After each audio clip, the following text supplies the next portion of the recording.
J'aimerais te présenter quelqu'un. Voici Mimi et Lily. Un agriculteur s'est séparé d'elles peu après leur naissance car elles étaient largement en sous-poids et n'auraient pas survécu sans soins intensifs. Pour l'exploitant, elles sont fichues. Salut, je m'appelle Andrea Segni. Je suis joueur de hockey sur glace professionnel dans la Ligue nationale A. Les truies telles que Mimi et Lily figurent parmi les animaux les plus intelligents de la planète. Elles sont même plus intelligentes que les chiens et les chats avec lesquels nous cohabitons volontiers.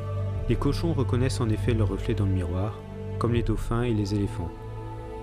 Ils sont capables d'apprendre des jeux vidéo simples, comme certains primates. Mimi et Lily rêvent en dormant et réagissent lorsqu'on les appelle par leur nom. Les cochons sont loyaux et attachants comme les chiens. Ils apprécient les gratouilles au ventre. Toutefois, si Mimi et Lily étaient encore des animaux d'élevage, il ne serait pas question de gratouille. Dans un élevage, Mimi et Lily auraient passé leur courte vie enfermées dans une sombre porcherie en béton. Les truies comme Lily et Mimi sont tellement malmenées durant l'élevage qu'elles perdent souvent la raison à force de stress, de mauvais traitements et de manque de sollicitation mentale. Étant donné qu'elles étaient en sous-poids et très faibles à la naissance, elles auraient sans doute agonisé dans une poubelle dans d'atroces souffrances. Si elles n'avaient pas été malades, on les aurait très rapidement séparées de leur mère et enfermées dans une porcherie crasseuse. Beaucoup de porcelets ne passent pas une seule journée à l'extérieur.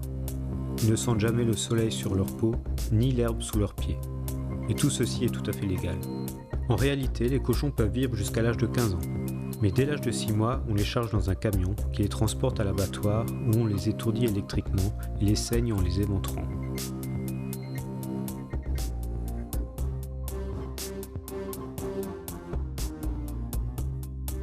L'étourdissement par CO2 est une méthode de plus en plus répandue dans les grands abattoirs.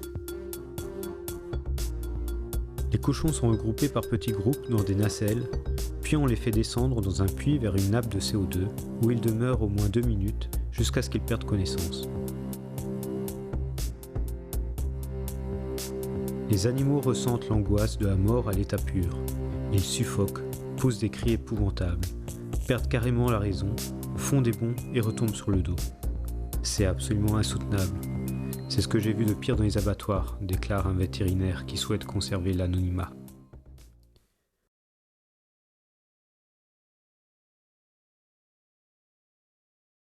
En réalité, presque tous les cochons et toutes les truies comme Lily et Mimi sont traités avec une cruauté sans nom. Voilà pourquoi j'ai cessé de manger de la viande. En plus, c'était très facile. Car il existe des alternatives sans viande, de loin plus saines pour tous les produits. Éliminer la violence de mon assiette a enrichi ma vie à tout point de vue. Je me sens tellement mieux depuis que je ne participe plus à cette cruauté. Si tu prends aussi cette décision, tu te préserves annuellement, à toi seul, 15 animaux comme Mimi et Lily de cet enfer quotidien.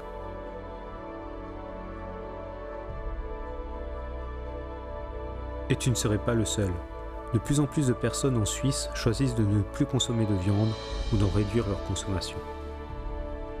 Selon l'Academy of Nutrition and Dietetics, la plus grande association de nutritionnistes au monde, une alimentation sans viande procure de nombreux avantages pour la santé. Conclusion, l'alimentation cruelle est nocive pour ton corps. L'alimentation non violente est au contraire bénéfique. Mais laisse-moi te présenter quelqu'un d'autre. Sylvia est une poule qui vit librement avec ses sœurs dans un jardin en Suisse, sans être exploitée. Les poules telles que Sylvia sont intelligentes. Ce sont des individus à part entière, dotés de personnalités aussi diverses que les chiens et les chats. Les scientifiques ont découvert que les poules ont la notion du temps et qu'elles transmettent leur savoir à leur progéniture.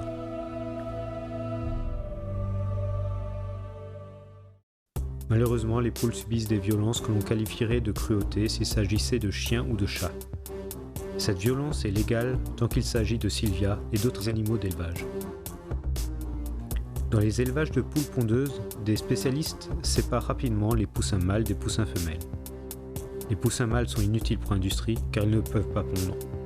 C'est pourquoi on les tue le jour de leur naissance. Si Sylvia avait été un mâle dans l'industrie, elle ne serait plus en vie aujourd'hui.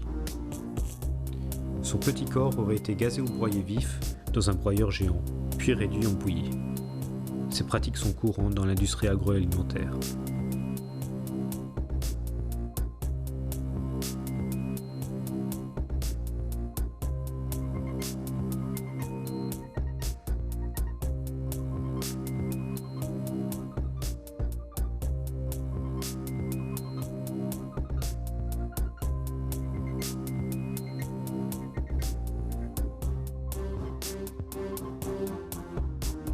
Les femelles ne sont pas épargnées. Tout d'abord, on a scié le bec ultra-sensible de Sylvia.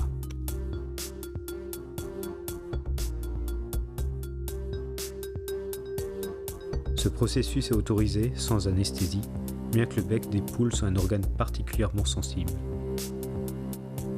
Sylvia aurait été complètement exténuée au bout d'1 an et 300 œufs pondus, et aurait été abattue par souci de rentabilité avant d'être transformée en biogaz. Étant donné que les abattoirs n'acceptent que des commandes portant sur des quantités importantes d'animaux, Sylvia aurait été tuée par l'exploitant agricole lui-même, si elle avait appartenu à un petit élevage. Pour ce faire, certains agriculteurs saisissent la poule par le cou et le tordent, brisant ainsi la nuque de l'animal.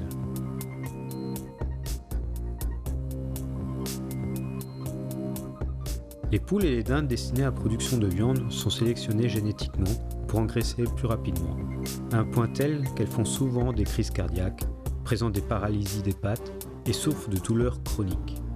Comme la plupart des animaux d'élevage, elles ne bénéficient pas de soins vétérinaires individuels. Du fait de l'élevage intensif, elles sont souvent déjà atteintes de troubles du comportement au stade de poussin, se picorent, s'entretuent et se mangent entre elles. Personne ne voudrait vivre l'effroyable vie de Sylvia, ni mourir dans ces conditions. En choisissant d'écarter la viande de ton assiette, tu préserves 15 animaux tels que Sylvia de cette cruauté chaque année. Pour finir, je voudrais te présenter Rosa. Alors qu'elle était âgée de seulement 8 mois et qu'une date avait déjà été fixée pour son abattage, Rosa prit tout bonnement la fuite. On la récupéra à l'issue d'une course-poursuite effrénée et un nouveau rendez-vous pour l'abattoir fut fixé. 2 femmes ont entendu parler d'elle, ont acheté sa liberté et l'ont acheminée vers la ferme d'une association de protection animale. Les vaches comme Rosa sont intelligentes. Elles gardent en mémoire les visages pendant plusieurs années et sautillent parfois nerveusement lorsqu'elles résolvent un problème. Tout comme les autres vaches, Rosa a une meilleure amie et fait partie d'un groupe avec lequel elle aime se retrouver. Malheureusement, beaucoup de vaches sont écornées dans les exploitations actuelles.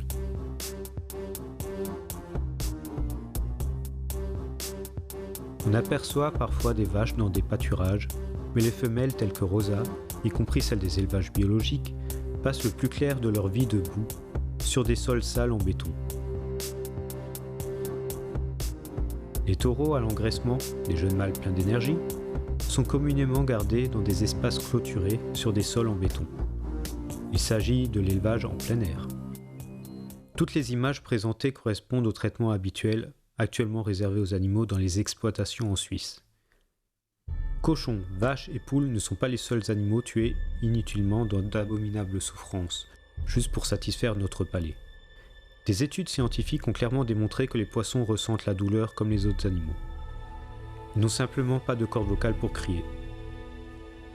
Les biologistes marins nous apprennent que les poissons sont aussi des individus à part entière, intelligents, pouvant être très sociables. Il leur arrive de guetter des sons dans l'eau et de se frotter les uns aux autres juste pour le plaisir. Comme quand un chat se frotte à nos jambes.